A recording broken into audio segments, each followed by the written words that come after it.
बाबा साहब जब लंदन में पढ़ाई कर रहे थे तो बाबा साहब थोड़ा बहुत पैसा इकट्ठा करके अपने खर्चे के लिए लेकर गए थे।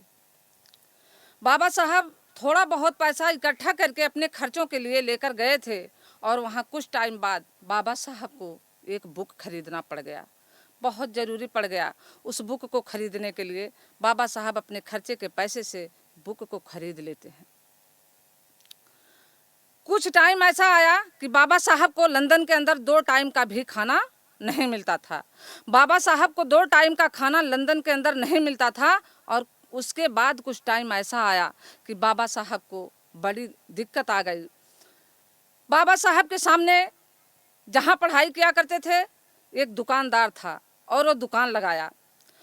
उस दुकान पे अपनी दुकान पे वो दुकानदार उस ब्रेड को एक साइड में रख देता था जिस ब्रेड को कोई खरीदना पसंद नहीं करता था। और बाबा साहब को भूख बड़ी ज़्यादा लगती थी। जब 2-2 दिन तक वो खाना नहीं खाते थे तो उनको भूख लगेगी।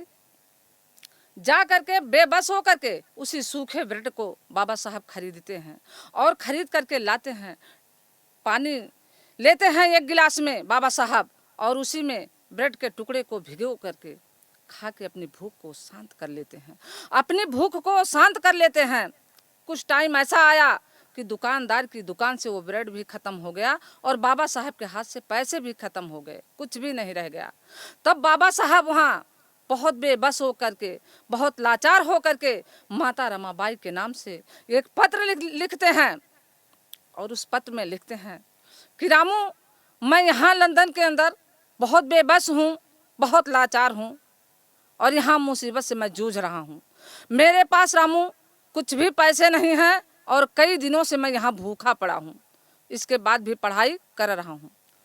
माता रमाबाई के नाम से पत्र लिखते हैं और उस पत्र में ये भी लिखते हैं कि रामू, तू किसी से भारत में कर्जा ले लेना और कर्ज ले करके मुझको भेज देना। जब मैं लंदन से भारत वापस आऊँगा तो उस कर्जे को मैं लौटा दूंगा। माता रमाबाई की बेटी इंदू यहाँ भारत में बहुत बीमार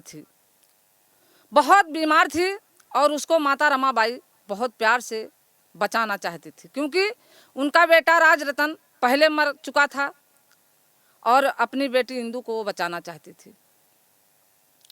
थोड़ा बहुत पैसा लेकर के इकट्ठा माता रमाबाई उस बिटिया की, अपनी इंदू बिटिया की दवा के लिए इकट्ठा की थी और उसी दौरान बाबा साहब का पत्र माता रमाबाई के पास आता है।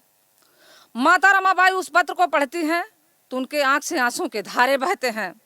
कहती हैं कि यहाँ जो है मेरी बेटी इंदू बहुत बीमार है और वहाँ लंदन के अंदर मेरे साहब को इतनी दिक्कत है कि जहाँ पैसा भेजना बहुत ज़रूरी है। और उस पत्र में बोल के पढ़ती हैं कि यहाँ इसमें साहब लिखे हैं कि रामू, मुझे कर्ज लेकर के किसी से जो है भेज देना भारत में। जब मैं वापस आऊँगा लंदन से तो इस कर्जे को लौटा दूंगा। यहाँ इस मनवाद के अंदर, हिंदू और नेताओं के अंदर मुझे कोई कर्जा देने वाला नहीं है। लेकिन माता रमाबाई थोड़ा बहुत जैसे तैसे पैसा इकट्ठा करके बाबा साहब को भेजने का काम करती हैं और उनकी बेटी इंदू का मौत हो जाता है। उनकी बेटी इंदू का मौत हो जाता है लेकिन माता रमाबाई बाबा साहब को, अपनी बेटी को ना चुनते हुए बाबा साहब को चुनती हैं और कहती हैं कि आज मेरी एक बेटी इंदू मरे तो कोई बात नहीं, आज मेरी एक बेटी इंदू मरे तो कोई बात नहीं, मेरे साहब का जिंदा रहना बहुत ज़रूरी है क्योंकि मेरे साहब अगर जिंदा रहेंगे तो आने वाले समय में करोड़ों करोड़ों हिंदुओं का सम्मान का जीवन देंगे। बाबा साहब को इसलिए माता रमाबाई चुनती हैं और उनकी बेटी इंदू का जब मौत हो जाता है तब माता रमाबाई उस टाइम अपने आप को घुट घुट के रो के किसी तरीके से तड़प तड़प के बर्दाश्त करती हैं। लेकिन बाबा साहब को इस बात को नहीं बताती हैं। क्यों नहीं बताती हैं? कि मेरे साहब वहाँ हैं विदेश में, बहुत इनको टेंशन होगी, इनको दिक्कत होगी, ये सही ढंग से पढ़ाई नहीं कर पाएंगे।